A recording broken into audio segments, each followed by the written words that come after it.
नमस्कार, मैं निहारिका आप सभी का स्वागत करती हूँ। हम सभी लोग अपने शरीर की देखभाल तो करते हैं, परंतु पैरों की देखभाल को हम अनदेखा कर देते हैं, जो कि ठीक नहीं है। और डायबिटीज से प्रभावित लोगों को तो अपने पैरों की देखभाल अवश्य करनी चाहिए। चलिए, आज हम पैरों की देखभाल विषय पर चर्चा करेंगे और जानकारी हासिल करेंगे। आज मेरे साथ कुछ लोग हैं जिनके मधुमेह से प्रभावित लोगों के पैरों की देखभाल से संबंधित कुछ प्रश्न हैं, जिसके मैं और मिसेस अनोलिना उत्तर देंगे और सभी शंकाओं का निवारण करेंगे। चलिए शुरू करते हैं। मैडम, हमने सुना है कि शुगर से प्रभावित लोगों को घाव होने की अधिक संभावना होती है और अगर घाव हो जाता है तो जल्दी भरता भी नहीं। जी, आपने ठीक सुना है। जिन लोगों को शुगर होता है, यदि उनके शुगर अच्छे कंट्रोल में नहीं है तो उन्हें घाव होने की अधिक संभावना होती है, और अगर घाव हो जाता है तो जल्दी ठीक भी नहीं होता। इसके दो मुख्य कारण हैं। पहला कारण कि शुगर से प्रभावित लोगों की नसों पर बुरा प्रभाव पड़ने से उन्हें दर्द का एहसास कम होता है या बिल्कुल भी नहीं होता। तो कभी चोट लगती है तो व्यक्ति उसे नज़रअंदाज कर देता है, जिससे छोटा सा घाव भी पककर बड़ा हो सकता है। दूसरा कारण कि शरीर के प्रत्येक अंग के पोषण के लिए खून की ज़रूरत होती है, और मधुमेह से प्रभावित लोगों की खून की धमनियों पर असर पड़ता है, जिससे रक्त संचार कम हो जाता है और घाव जल्दी नहीं भरता। लेकिन हम कुछ बातों का ध्यान रखकर अपने पैरों की अच्छे से देखभाल कर सकते हैं और बहुत सी परेशानियां जैसे घाव, गोखरू, जिसे इंग्लिश में कॉर्न कहते हैं, और इन्फेक्शन आदि से बच सकते हैं। साथ साथ आपको अपने blood glucose, lipid profile, BP, weight को कंट्रोल में रखना आवश्यक है, जिससे भविष्य में होने वाली कई परेशानियों से बचा जा सकता है। मैडम, मेरा ये सवाल है कि जिन लोगों को डायबिटीज़ है वो अपने पैरों की देखभाल कैसे करें? पैरों की अच्छी देखभाल से डायबिटीज़ के पेशेंट्स में उनके पैरों में होने वाले घाव को हम बचा सकते हैं।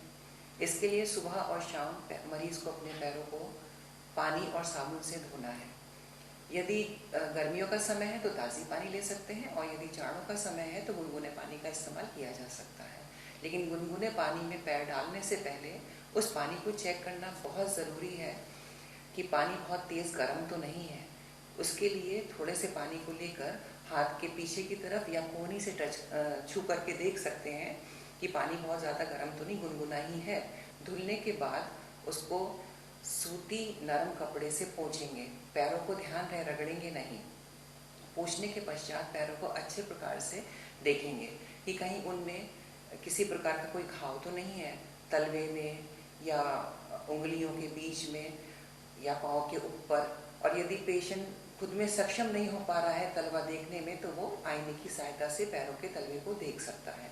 यदि पैर में कोई घाव दिखाई देता है तो उस पर सूखी पट्टी रखेंगे, याद रहे उसको टेप से नहीं चिपकाएंगे, और किसी भी प्रकार का बीटाडिन या स्प्रिट को नहीं अप्लाई करेंगे। यदि कुछ करना ही चाहते हैं तो उसके ऊपर न्यूएस्प्रिन ऑइंटमेंट या बैक्टोबन ऑइंटमेंट को अप्लाई करें। अगर घाव 1 से 2 दिन में भर जाता है तो ठीक है। यदि वो घाव नहीं भरता है और उसमें बहुत मवाद आने लगा है या फिर बहुत सारी लाली दिखने लगी है, तो ऐसी स्थिति में अपने डायबिटीज़ के डॉक्टर से तुरंत मिलें। यदि पैरों के नाखून बड़े हैं तो जिस समय हम पैर को धुलते हैं उसी समय पैरों के नाखूनों को काटना चाहिए, क्योंकि पानी में भीगने के कारण पैरों के नाखून नरम पड़ जाएंगे और आसानी से कट सकेंगे।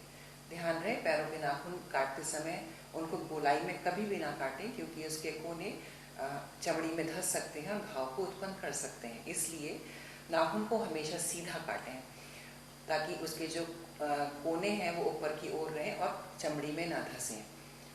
यदि पाँव बहुत पसीजते हैं तो ऐसी स्थिति में हम पाउडर का इस्तेमाल कर सकते हैं, लेकिन ध्यान रहे कि पाउडर पैरों की उंगलियों में जमा नहीं होना चाहिए। यदि पाँव बहुत ज़्यादा ड्राई रहते हैं तो किसी भी प्रकार का मॉइस्चराइज़र, कोल्ड क्रीम या नारियल का तेल का उपयोग कर सकते हैं। इन्हीं छोटी देखभाल से हम पेशेंट के पैरों में होने वाले घाव को बचा सकते हैं। मैडम, मेरा एक सवाल है कि शुगर की वजह से अक्सर आंखों की रोशनी कम हो जाती है, तो वो लोग क्या करें? आपने बहुत सही सवाल पूछा है, पर ये ज़रूरी नहीं कि सभी की आंखों की रोशनी कम हो जाए। पर हाँ, आपको समय समय पर अपनी आंखों की जांच कराते रहना है और डॉक्टर की सलाह अनुसार नियमित जांचें और विशेषतः अपने आंखों की पर्दे की जांच यानी रेटिना की जांच कराना अनिवार्य है। पर हाँ, अगर किसी की नज़र कमज़ोर है तो पैरों का तलवा देखने के लिए आप अपने परिवार के किसी सदस्य की सहायता लें। मैडम, हम कई बार ये देखते हैं कि पैरों के तलवों में गोखरू हो जाता है, तो इसके लिए क्या सुझाव है? जी हाँ, अक्सर पैरों में गोखरू होने का कारण ये है कि सही फिटिंग के जूते या चप्पल को ना पहनना है। यदि पैरों में गोखरू हो गया है तो जिस समय अपने पैरों को धुलते हैं उसी टाइम पर पोंछने के पश्चात एक दरदरे टॉवल को पानी में भिगो के अच्छे से निचोड़ने के पश्चात जो गोखरू है उसके ऊपर उसको रगड़ें ताकि उसकी जो सूखी हुई चमड़ी है वो निकल जाए और गोखरू थोड़ा सा नरम पड़ जाए। उसके बाद उसके ऊपर कोई किसी प्रकार की कोल्ड क्रीम या मॉइस्चराइज़र या नारियल का तेल को लगा सकते हैं और उसको नरम कर सकते हैं। लेकिन हाँ, ध्यान रहे उसे किसी प्रकार की कैंची या किसी भी प्रकार के ब्लेड से नहीं काटना है। यदि हम ऐसा करेंगे तो हमारे पाँव में तो पेशेंट के पाँव में घाव बनने की संभावना उत्पन्न होती है। तो मैडम कॉर्न कैप का इस्तेमाल कर सकते हैं? किसी भी प्रकार का इलाज या कॉर्न कैप का इस्तेमाल बिना डॉक्टर की सलाह के नहीं करना है। मैडम, मेरा एक और सवाल है कि हम देखते हैं कि सुबह के समय कुछ लोग नंगे पैर हरी घास पर टहलते हैं, तो जिन लोगों को शुगर है वो ऐसा कर सकते हैं क्या? नहीं, वो लोग ऐसा बिल्कुल भी नहीं कर सकते, बल्कि उन्हें घर में भी चप्पल का इस्तेमाल करना है। हाँ, आप बाहर टहलने के लिए आरामदेह जूते और सूती मोजे पहने। मोजों को प्रतिदिन बदलना बहुत ज़रूरी है और इलास्टिक से तंग मोजों का इस्तेमाल बिल्कुल भी नहीं करना है। हाँ, और एक बहुत ज़रूरी चीज़ आपको ये भी ध्यान रखनी है कि जूते पहनने से पहले आप अच्छे से देख लें कि उसमें कोई कंकड़ या नुकीली चीज़ ना हो। जैसा कि आपने अभी बताया कि आरामदेह जूते पहनना चाहिए, तो मैडम मेरा ये सवाल है कि किस तरह के जूते इस्तेमाल करना चाहिए? जी हाँ, डायबिटीज़ के मरीजों को अच्छे जूतों का इस्तेमाल करना चाहिए। जब भी जूतों का या चप्पलों का इस्तेमाल करें तो उनकी माप सही होनी चाहिए। वो बहुत ज़्यादा कसे नहीं होने चाहिए, बहुत ज़्यादा या ढीले नहीं होने चाहिए। प्लास्टिक के जूते बिल्कुल नहीं पहनना चाहिए क्योंकि उससे चोट लगने की संभावना ज़्यादा होती है। यदि टहलते हैं तो टहलते समय हो सके तो स्पोर्ट शूज़ का ही इस्तेमाल करना चाहिए।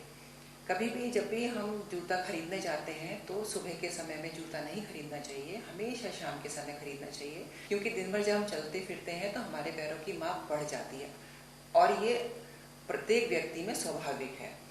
इसलिए हमेशा जूतों को शाम के समय में ही खरीदें। यदि आप सुबह के समय जूता खरीदेंगे या चप्पल खरीदेंगे तो हो सकता है कि वो शाम तक पैर में कस जाए और जिसकी वजह से पैर में घाव होने की संभावना हो जाती है।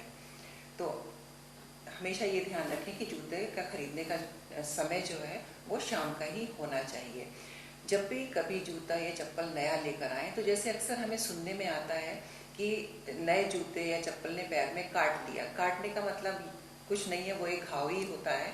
इसलिए जब भी नया जूता या चप्पल लेकर के आएँ तो उसे कम से कम 3-4 दिन में थोड़ी थोड़ी देर के लिए दिन में 3-4 बार पहने। उसके बाद जब वो पैरों में सेट हो जाए तो उसे लगातार पाँव में पहना जा सकता है, लंबे समय के लिए पाँव में पहना जा सकता है। इस प्रकार हम पाँव में होने वाले घाव से बच सकते हैं। मैडम, मेरा ये सवाल है कि मेरे अंकल, उनको डायबिटीज़ है और एक बार उन्हें पैरों में घाव हो गया था, तो पूछने पर यह पता चला कि सर्दियों में उन्होंने पैरों को हीटर में सेक लिया था। तो जिन लोगों को शुगर है तो वो सर्दियों में अपने पैरों को गर्म कैसे रखें? जी, आपने उचित प्रश्न किया है। सर्दियों में अपने पैर को हीटर या आग के पास बिल्कुल ना सेकें। यदि पैर ठंडे रहते हैं तो रजाई कंबल से ओढ़कर रखें और गर्म मोजे पहनें।